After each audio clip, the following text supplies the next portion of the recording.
Hi everyone, it's Kerry here, and it is Tuesday Art Chat time again. And I'm just waiting. I think everything's working all right. Yes, I can see the chat. Thank God. I've got it to work this week. I'm not using Chrome because still haven't figured that out. But what works, works. Hey, I just go with the easiest thing to do. Just let me get um, my notes up here. All right. So yeah, thank you for joining me.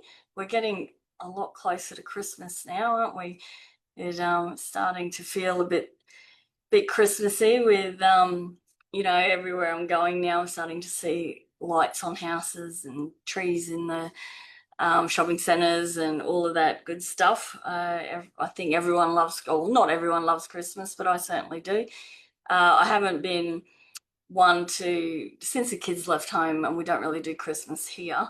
I don't really decorate much, but I kind of miss that actually. I loved having the Christmas tree up and the lights on at night, and it's not quite the same when you don't have any kids at home though, is it? So, all right, good morning, Bev. I'm glad you could join me. Um, so yeah, I'm on time and raring to go. All right, I hope everyone did all right in those storms. If you're in Queensland, especially Brisbane, copped it big time. We I think they said this morning there's still 96,000 homes without power, and the hail was like 10 centimeter. Like, it was crazy, the size of the hail. It was just punching holes straight through car windows. It was just madness. The photos I saw came across here, I panicked. I raced around, shutting windows, getting everything in. It was so black. I've never seen it that black ever. And the wind picked up, but luckily it missed us and hit Maryborough and Harvey Bay instead. So, but yeah, if you are one that did get hit by that storm last night, I hope you didn't do too bad. I hope you're all right. So, and I think all week we're expecting more every afternoon. So hopefully not as bad as that one. So, hi, Dad and Christy as well. Good to see everyone is getting on and you found me. So today, I wanted to just talk a bit more about this a story arc and how we can relate that to art and how artists can use a story arc.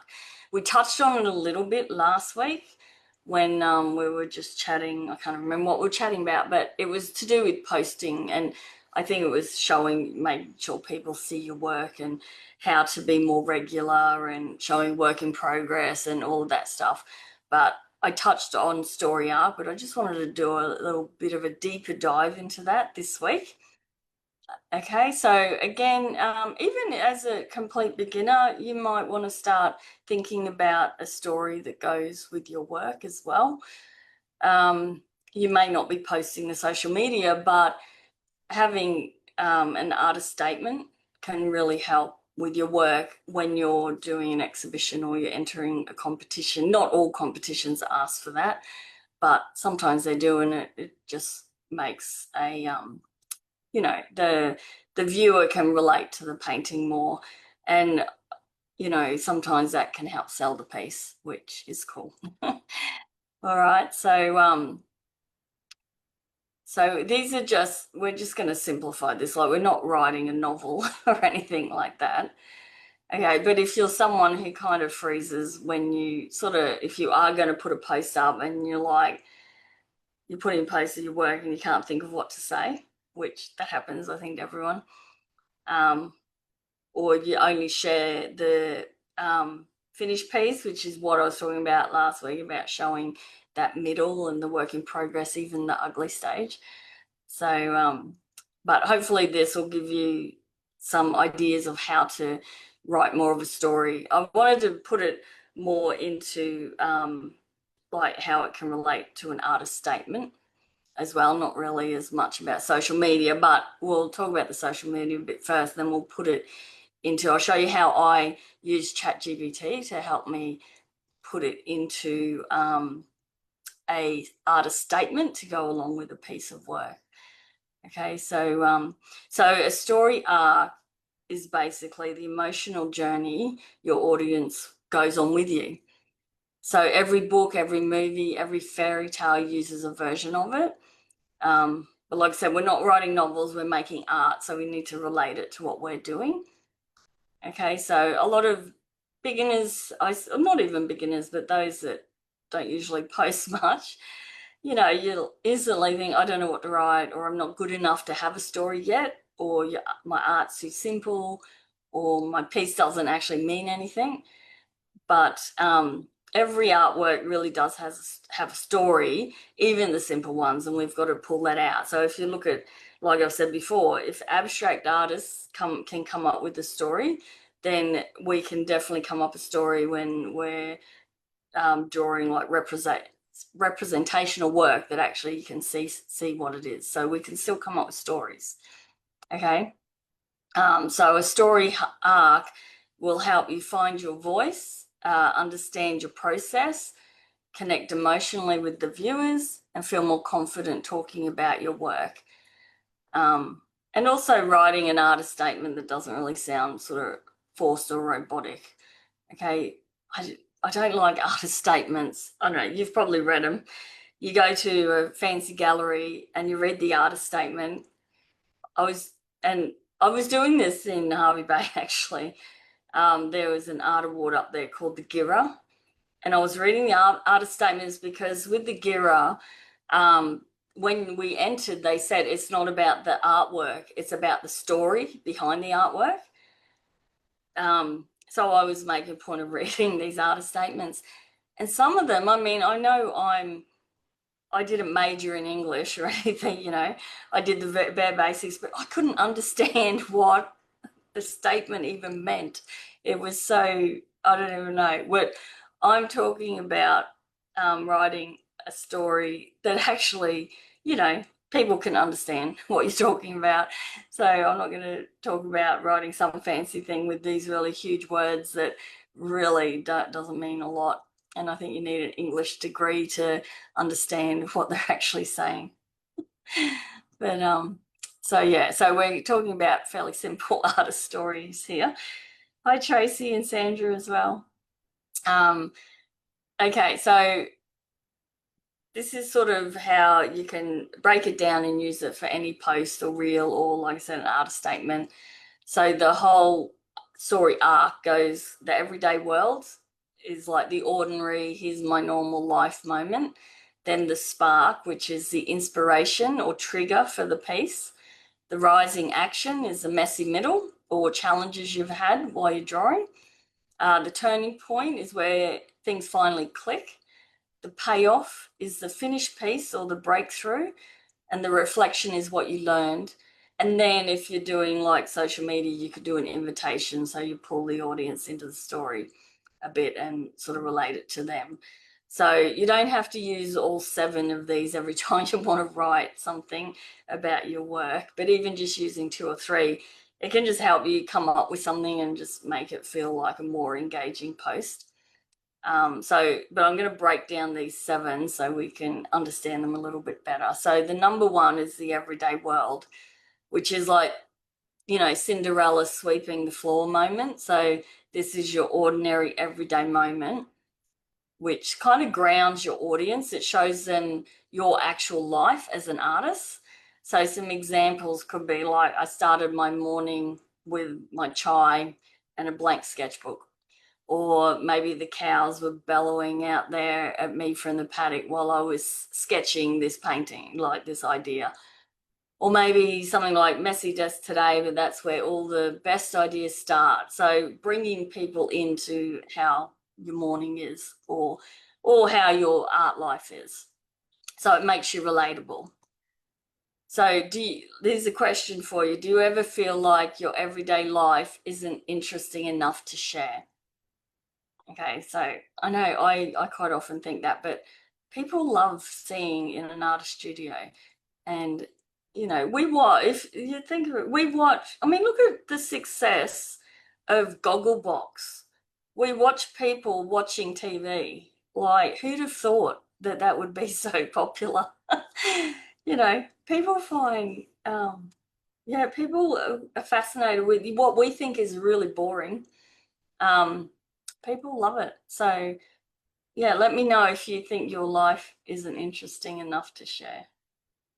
All right, so then we'll move on to the second, which is the spark. And that's the moment that started the idea of your painting. So it could be maybe a reference photo or a walk around, like for me, a walk on the farm, um, something your animal maybe did, a color you wanted to play with, a challenge you gave yourself, or a scene from somewhere you visited that you just loved. So something that sparks that idea.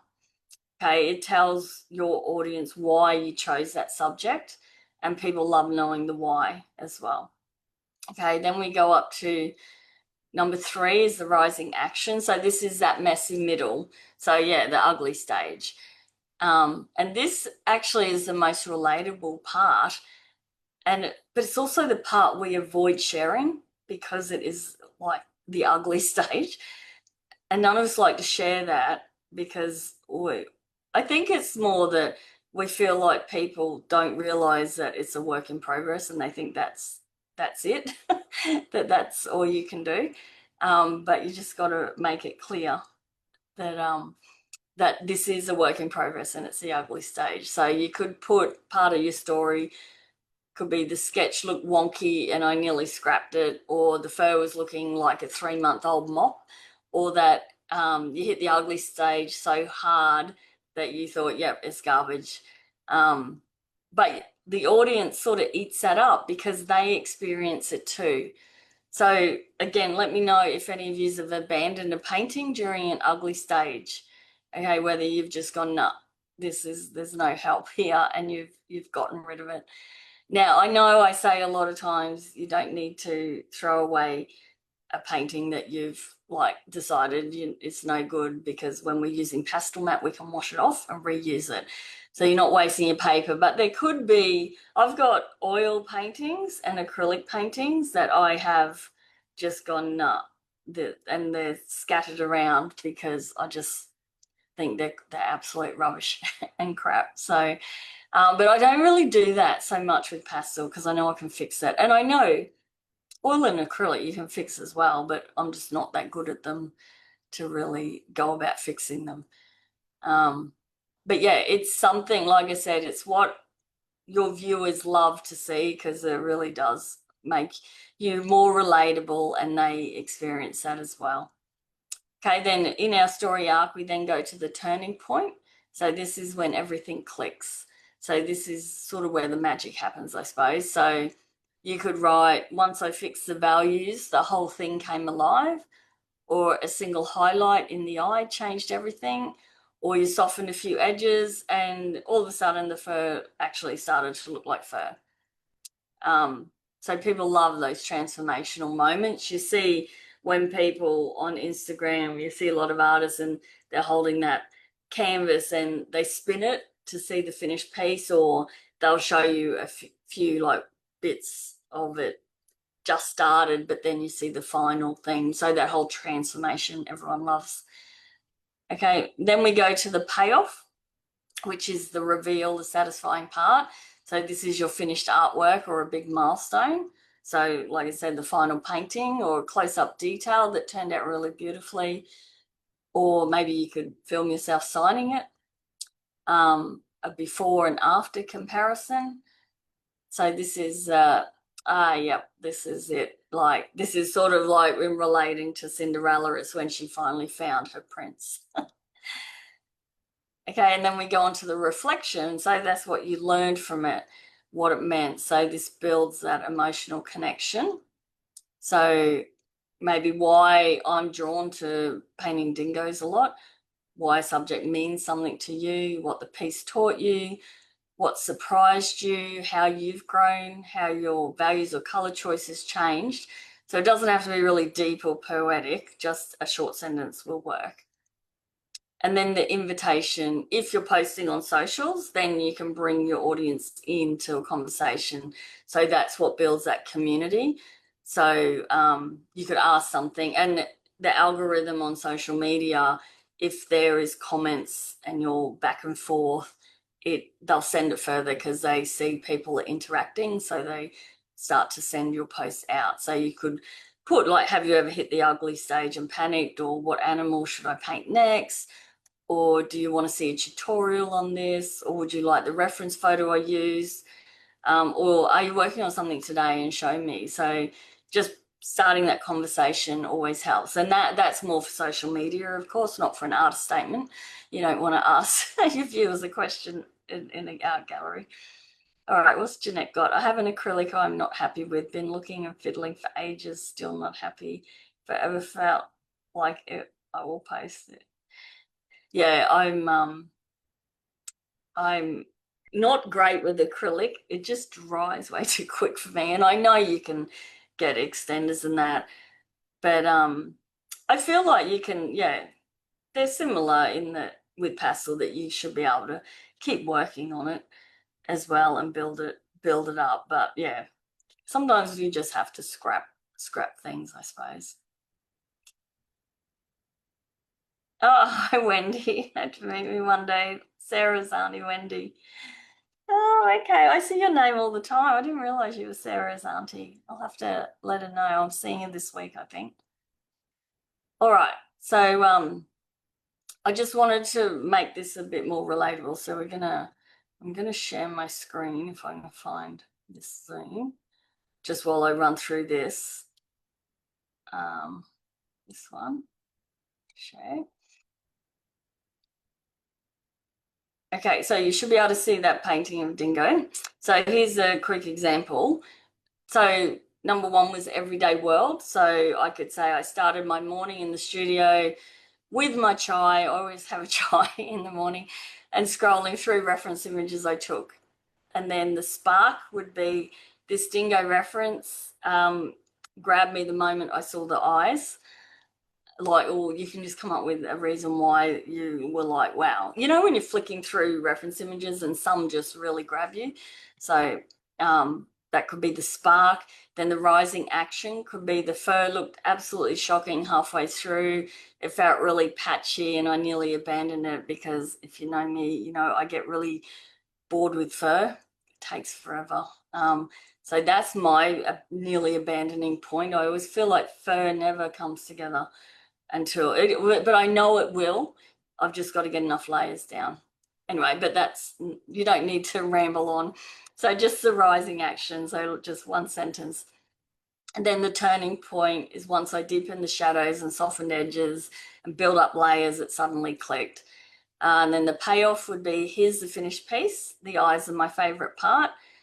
Then reflection could be, dingoes are so misunderstood. This one felt like it was staring into my soul.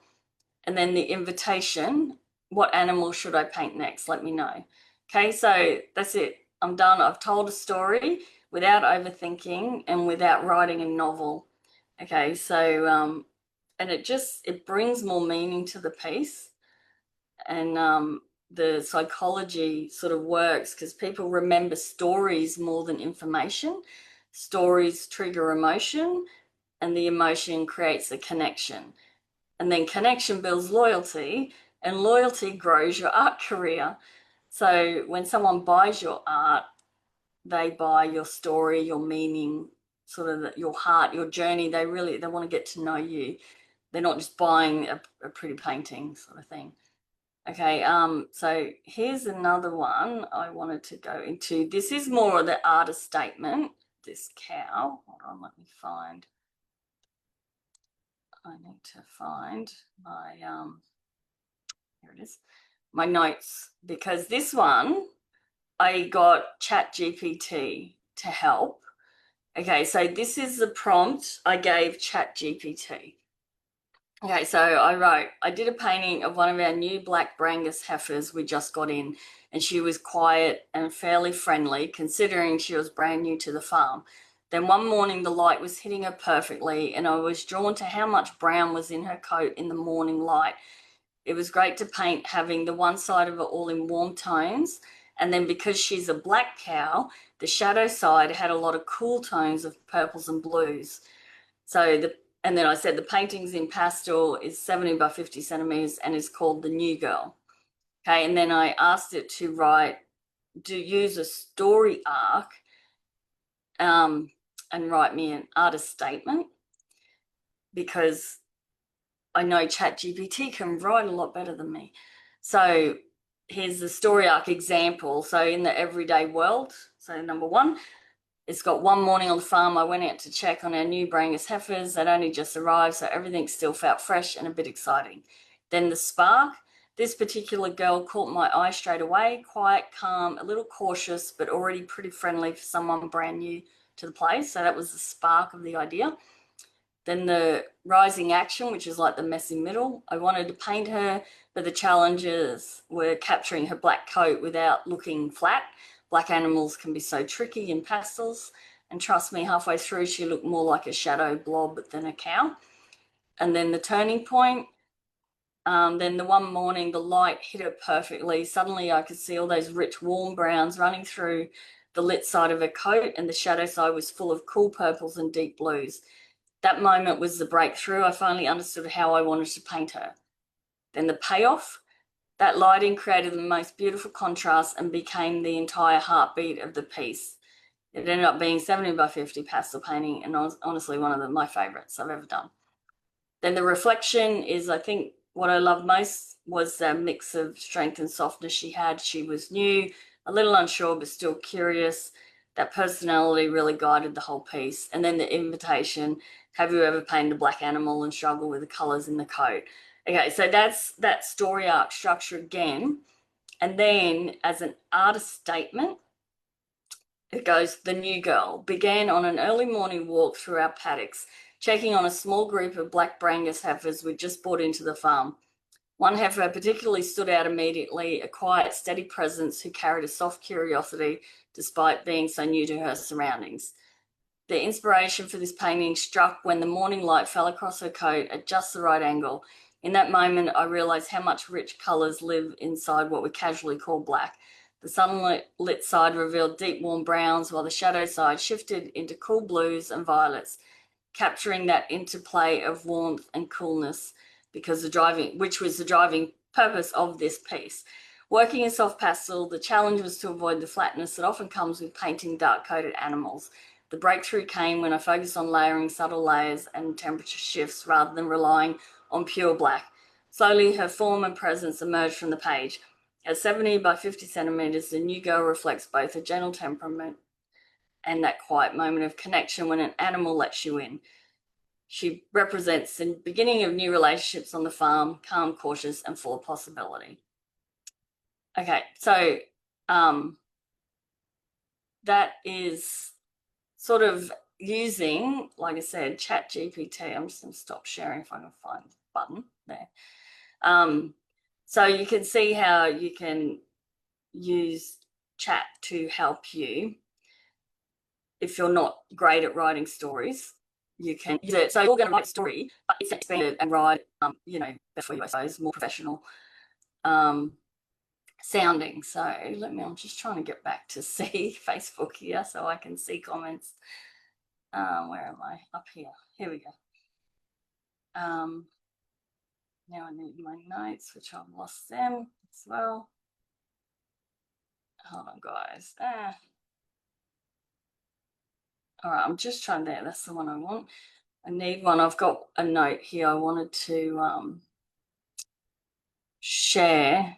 Oh, God, why do I keep losing it? Sorry, I've got so many screens open. It's crazy. That's cow one. You don't need that anymore. Hold on. I've got one here to show through.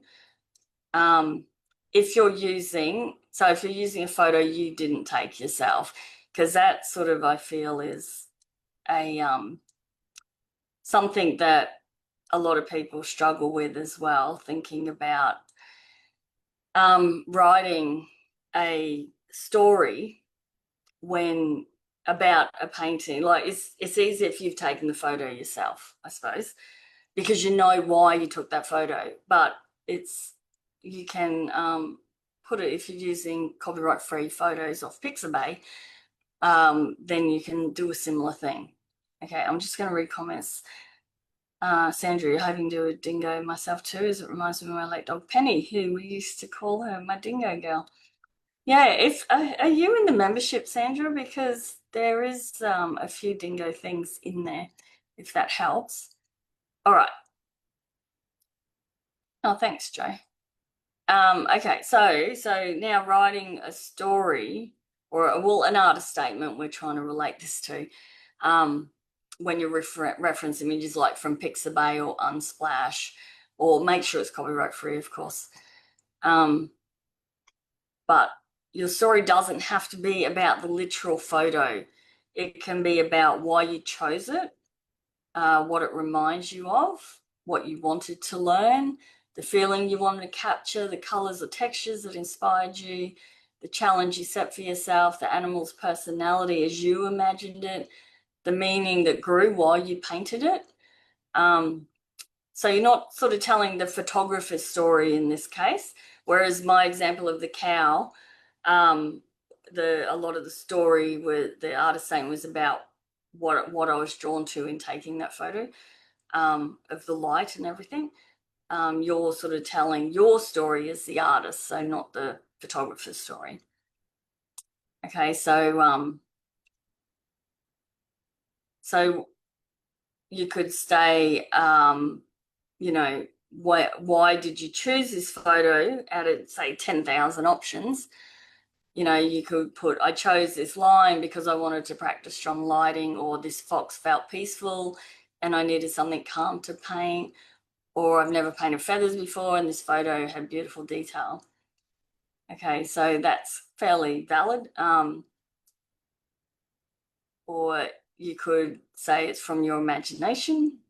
So what do you imagine about the animal? So you could say, I imagine this owl perched in the early morning watching the world wake up, or this elephant reminded me of strength and resilience, or imagine this horse running on a cold morning with mist around it.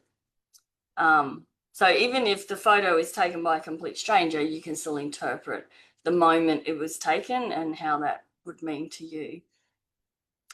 Or from an emotional response, you could have sort of, what did you feel when you saw the image? So the softness maybe in the dog's eyes made you want to capture his gentle spirit, or a wolf felt really powerful, or the zebra's stripes reminded you of just calm repetition. Maybe that's what you wanted. You know, and think about the emotion that maybe is coming from the photo. Or you could be your art journey. So what did this piece teach you? So this was maybe your first time trying soft pastels, or you used it as a practice piece for layering fur. Or it could have been something about the piece taught you a lot about values. So a learning moment can be a story on its own as well. Or symbolism. So what does the animal represent to you? So to me, with dingoes, I feel they're a bit misunderstood. So that's why I always say that. Owls, of course, wisdom. We always relate owls to wisdom. Elephants, memory and family. Cows, like country life sort of thing. Birds, freedom. We all think of birds as free because they can fly.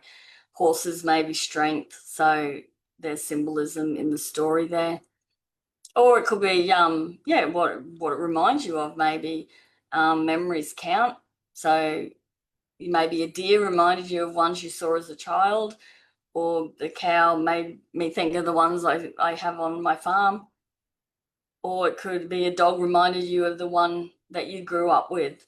Okay, so even though it's not your photo, there's a lot of things you can relate to that photo with yourself. Like there's a reason you chose it.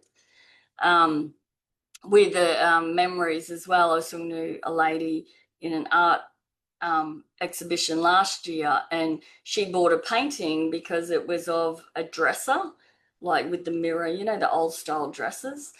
And it reminded her of the one she had as a child growing up. It was a lovely painting as well.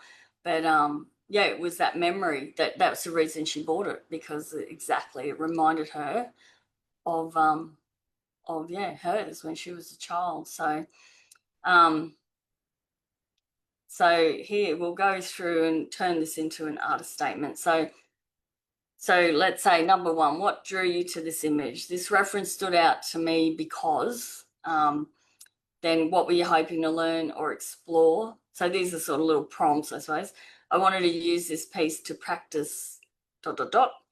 Um, I'll put this for members. I'll have this as a worksheet anyway. Then what challenges came up during the process? So you can put like the hardest part was, or what breakthrough moment did you experience? So things changed when I realized. What meaning does this animal hold for you personally? You could have, to me, this animal represents blah, blah, blah. And then what do you hope viewers feel when they see it? So I hope this artwork makes people feel a certain way. Okay, so you could put, here's an example artist statement. I chose this owl reference from Pixabay because the softness in its eyes instantly drew me in. I wanted to use this piece as a way to practice subtle feather textures and gentle lighting. The middle stages were challenging. The feathers kept looking flat and I nearly gave up. Things shifted when I softened the edges and focused more on the underlying values. For me, owls have always symbolized calm and quiet inside, and that's the feeling I wanted to capture here. I hope viewers feel a sense of peace and stillness when they look at this artwork. Okay, so that's an artist statement that really can connect with viewers. Like I was saying there, I've seen some that you don't understand what they're even saying, but that is quite easy to understand. And you'll find a lot of people looking at your work in an exhibition or something, and they have a little statement like that they can relate to. They might absolutely love owls, or they get a feel of calm or something like that, and it will make them relate to you as the artist, but it'll make them fall in love with the painting more if they can connect with it as well. So that's where like the importance of the story always comes in. Let me just move this. Have it all printed out, ready to go. Oh, awesome, Sandra.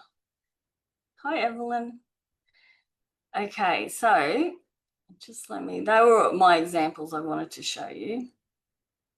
And I shared that. I'm just going through my notes, making sure I'm showing everything here. So yeah, so that's like I said, it was a deeper dive today than what I touched on last week. And I hope it gives you a new way of sort of thinking about how you talk about your art. Okay, even if it might not be an artist statement or whatever, it could just be a conversation you're having with someone and they ask you about a certain piece of art, rather than just saying, oh yeah, that's a cow I painted, that's one of my cows, which I'm pretty good at doing that. Go into more detail and tell them a bit more why you painted it, because you'll find they'll be interested to hear about it. Okay, so don't forget, you have stories, okay? You don't need a dramatic life moment or a fancy art degree to tell them. So like I said, your story can be in the way you notice things. I always say artists see things differently. So, use that. We look at animals a different way. You will notice a certain expression maybe, or like how light is hitting the fur. Little things like that maybe people who aren't artists and aren't studying subjects as close don't really notice.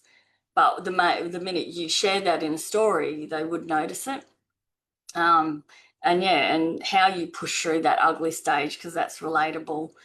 And so talk about the colors you use. There could be an absolute favorite color, and you might use it in every single one of your drawings. Okay, so just remember, your everyday life is enough, and the way you paint, that is enough. Okay, so what you do is enough for people to relate to you. Okay, so that's sort of what I want you to take away from today. So whether you're writing a post online, or maybe you're just writing a caption, or you're entering an art comp, or maybe you're putting your work in an exhibition, that story arc and the simple framework really helps. Well, it gives you that simple framework to follow, because I know writing a story can be really hard, but having those little steps and the little prompts can help you talk about what you made, why you made it, and what it meant without it turning into a really big, scary thing to do. Okay, because I know sometimes I'll enter competitions and they're like, we want an artist statement, and instantly like, oh my God, what am I going to write? But when you can break it down like that and make it, and you can turn it, some of these ones I've shared are more about um, the reference and the feeling and all of that, but you can still talk about more about the process of the work and the meaning of the piece as well. So not so much about the reference photo. So yeah, just share moments and that and things that click when you're doing your social media. Celebrate results and let people in on what that piece means to you. Okay, because it's all a story, and it's just how you word it, I suppose. So, and remember, you don't need to use every single step. Like, there's 7 steps I've been going through. You don't need to use every one of them. You can just do 1 or 2 that can transform your post. And it can also help your confidence, because you know what you're going to talk about. When someone says, what is this about? It's always like, it takes us forever to actually call ourselves an artist as well. And then when they then ask you about your artwork, you sort of freeze up.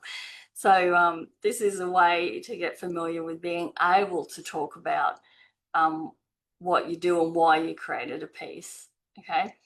So maybe you could try this at home. Like, you could pick a piece you're working on, or maybe one you finished, and maybe walk through like a little story arc with it. And if you're in the membership, feel free to share the story in there of what your piece means, I suppose. If you want to practice, we're there to listen, and yeah, love to hear the story behind it. I know I'm as bad myself, and you see it all the time on social media. People just put my latest painting, medium, and the size, and that's sort of it. They don't actually write a story about it. Or you might just say, oh, check out my latest painting. you know but if you want people to relate, it should be, check out my latest painting. I did it in pastel, and this is why I did it. Like, it's of this, and go into a few sentences about it, and you will find you'll get more interaction, especially on social media. And yeah, and like I said, don't forget, even if you're using copyright-free photos, which we all use, you'll still be able to come up with a story behind it and a meaning of why you chose that piece. Okay, because I did have someone say to me once about, oh, how you can't come up with a story if you're working from photographs. And I went, well, that's totally wrong, because first of all, if you're using your own photos, there's a whole reason behind why you're taking photos of that. But if you're using copyright free, there's still a reason why you're drawing that particular tiger or that particular frog or whatever it is. Like, there's always a story. So don't listen to anyone who tells you that there isn't a story if you use photos, because that's totally wrong. Okay. Let me see. What is Jeanette said? Now we have to be an artist, a photographer, and a writer. Yes, you do. So you do. But you do, if, well, you definitely want to become a photographer if you want to start using your own photos. And this is the stages as we grow as artists. So you start off learning from others, and that's normal, doing tutorials, learning the techniques. And then you are using copyright-free reference photos. Remember that, copyright-free. And then you'll progress, and you might not want to, you might just want to stay as just using copyright-free off the internet, because maybe you don't get out much, and you're just happy to just like learn from others and just do your own thing there. But as an artist, usually you're growing, then you'll go and start wanting to take your own photos, which, like I said, luckily we have we all have a pretty good camera on our phones nowadays. So that's your next stage. You'll start to take your own photos, and yes, you're becoming a photographer. And then if you want to start sharing on social media and entering competitions or having exhibitions that you're going to write an artist statement for each piece, then yes, you do need to start thinking about becoming a writer in the sense of just writing more engaging posts or an engaging artist statement.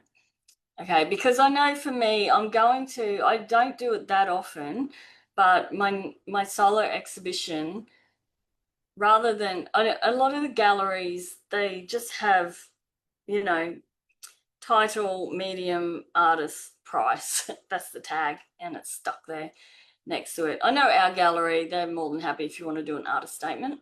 I'm a bit slack and haven't really done any, but my solo exhibition, every piece, I'm going to write a statement for it because I really want people to connect with Fraser Island or Gari and the dingoes and the Mahino wreck and everything the island means to me. I want them to connect with. And so the paintings are one thing that I hope they'll love, but the story of why I painted it and the feelings I get when I'm on the island and all of that sort of stuff, that I'm hoping it'll not only make people appreciate the exhibition more, I hope, but it might sell more work as well, which is what we all like to do as artists, is sell work, because it means it pays for our hobby, doesn't it?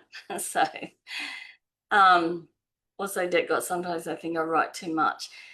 Yeah, that's it. There's probably a fine line as well, between, you probably only need 1 or 2 paragraphs, okay, because people they probably don't want to read a whole like 10-page novel about your piece of work. So but if it's relevant and it's important to the piece, then definitely write it, because if someone loves the piece, they're going to read the whole thing anyway. And then, yeah, on social media as well, I think as long as you don't have to scroll for ages reading, because, you know, people on social media, your attention span is 0. If people see a huge post, then they're going to probably not read it all. So social media, I would stick to shorter and maybe try and break it, like by putting spaces between paragraphs, maybe trying to do bold text maybe here and there. People read more if it's broken up into shorter sentences. If they see a whole huge big lot of words with no breaks, they just instantly go, oh my God, that's too much to read. It's just what we are nowadays. So Sandy, I'll have to let you know when your exhibition is, so I can hopefully organise a trip up. That would be amazing. Yeah, it's April next year. So in Maryborough at Gattaca's, there'll be an opening night. I'll do an artist talk throughout. It's on for a whole month. I'll do an artist talk, and I'm hoping to be able to do a couple of workshops as well.